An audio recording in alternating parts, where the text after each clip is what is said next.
Hey guys, and what is up? Butter something here. Today I want to talk about Dead Matter. This is going to be another game I'm going to be covering on the channel along with Escape from Tarkov. No, I'm not giving up on the Escape from Tarkov content, but this is a game that I'm definitely going to be getting into during the closed alpha, which is going to supposedly come out sometime late July. So I'm hoping that this is going to be another game that I'm going to be covering on my channel with updates, strategies, how-to guides, so on and so forth.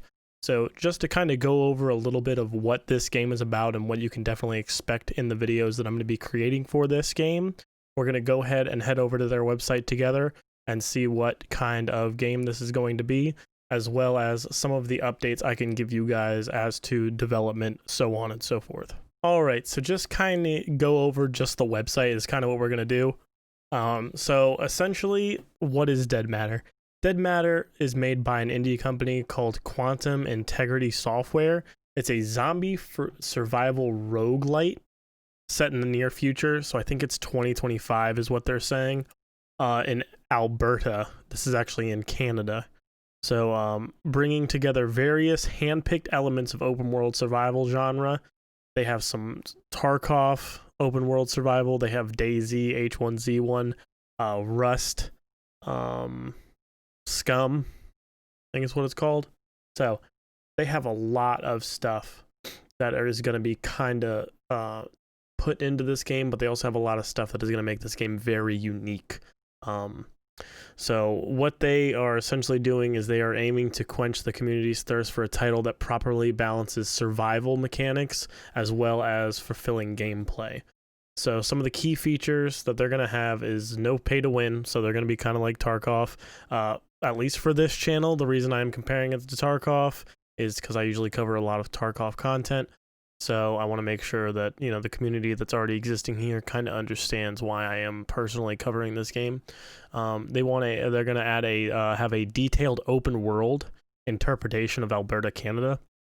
So again, this does take place in Canada. If I remember correctly, the map is 20 square kilometers, or maybe it's 7.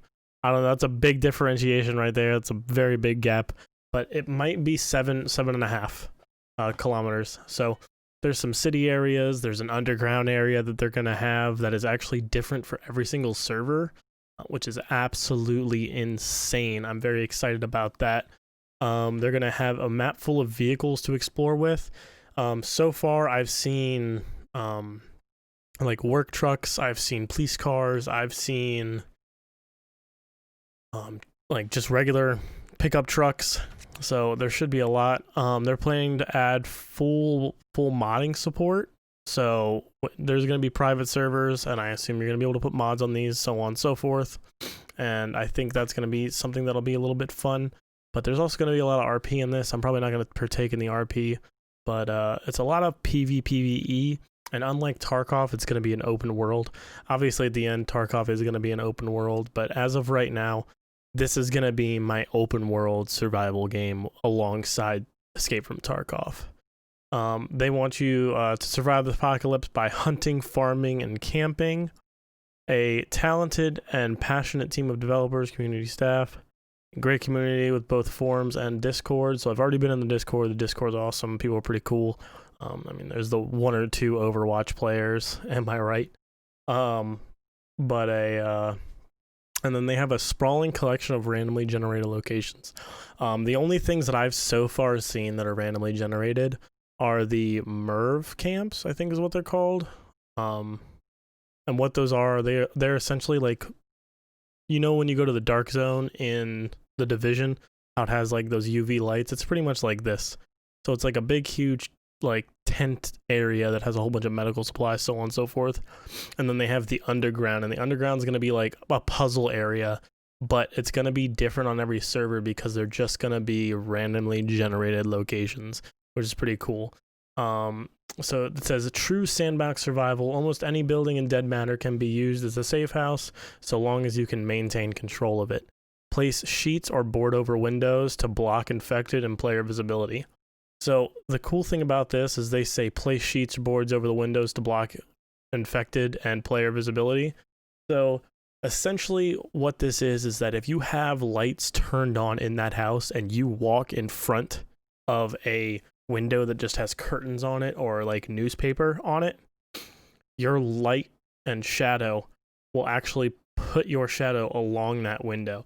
So if there's a sniper waiting outside your house and you are standing by the window waiting to see them and your light's on, your outline shadow can give you away. So you definitely want to be careful of that. And that's another thing that I like. There's a lot of attention to detail in this game, and I'm super excited for that. I'm definitely going to make some more videos this weekend, hopefully, to kind of get you guys just as excited as I am for this game. But wow, I'm just very, very excited about the depth that they're putting into this. Compete or cooperate with others to recover rare gear or work towards uncovering the mysteries surrounding the region. So they're going to have missions and NPCs that you can buy from and other factions, essentially. But we don't know if this is going to be in the closed alpha at all. I haven't seen anything for it, so I'm assuming it's not, but I'm not 100% sure. I will say, though, that in the end, it should be pretty narrative driven, and there should definitely be a lot of lore to kind of what happened with a lot of these areas in the game.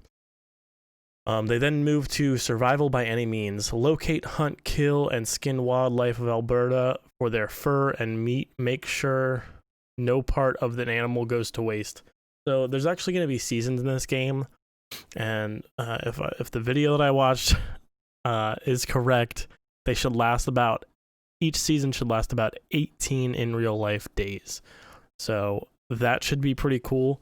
And then each day is about 7 hours, and it'll take, I think, 79 days per season, which is 18 days in real life, essentially. So that should be pretty cool. Utilize the in-depth farming system that takes advantage of a variety of tools at your disposal. So for the farming, so far, what I've seen personally, in some of the vlogs that they've done, are you can have like little planters that you see, like just single pots.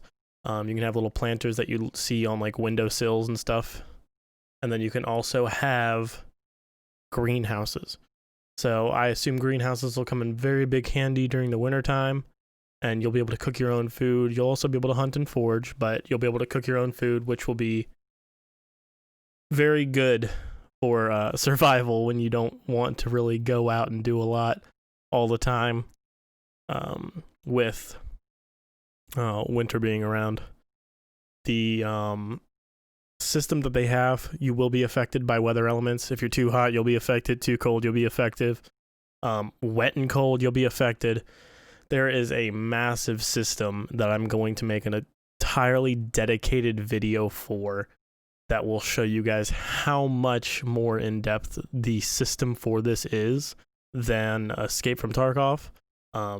Like I said, the only reason I'm comparing these two is because my main game on this channel is Escape from Tarkov, so that's the only reason I'm going to be comparing these two. Then they have Survive in a slowly decaying world. Over time, fences will start to have more openings and buildings will grow darker and colder when the municipal power grid fails. So my assumption there is that as time goes on the server, essentially, everything's going to slowly start to decay, and you will have buildings that are blown out, you'll have cars that no longer work, so on and so forth. So, and resources do not replenish. That is why you're going to have that survival for fur, meat, so on and so forth. That's the survival aspect of it, is you are going to have to essentially become self-sufficient for the most part. Their mission is we are a hardworking team of multi-talented developers that all originate from a Source engine and Fallout modding communities. Our core team currently consists of 3 full-time staff and a handful of contractors.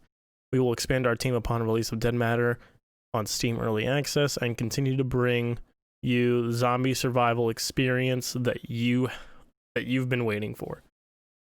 So I asked the other day in the Discord, I think they have like 20 people all together. That includes the paid staff and contractors, so it's definitely a small team. But I think this is definitely a game that we as a community can definitely get behind. And I definitely hope that, you know, some of you guys that are, you know, that you guys do watch my videos, I definitely hope that some of you guys want to play this game with me. It's like $35. It's nothing crazy, but obviously, you know, this is something I'm going to be playing alongside Escape from Tarkov, because if there's anything that I've learned, you can enjoy more than one game. You don't necessarily need to play one game forever. So this is definitely something that I'm going to be playing. I just wanted to talk to you guys about it and put this up on the channel to let you guys know that we are going to have, you know, separate game coverage as well as Escape from Tarkov. So I do want to thank you guys for watching. Please like, share, and don't forget to clap those cheeks on your way out for more information on Dead Matter and Escape from Tarkov. I'll see you guys on the next one.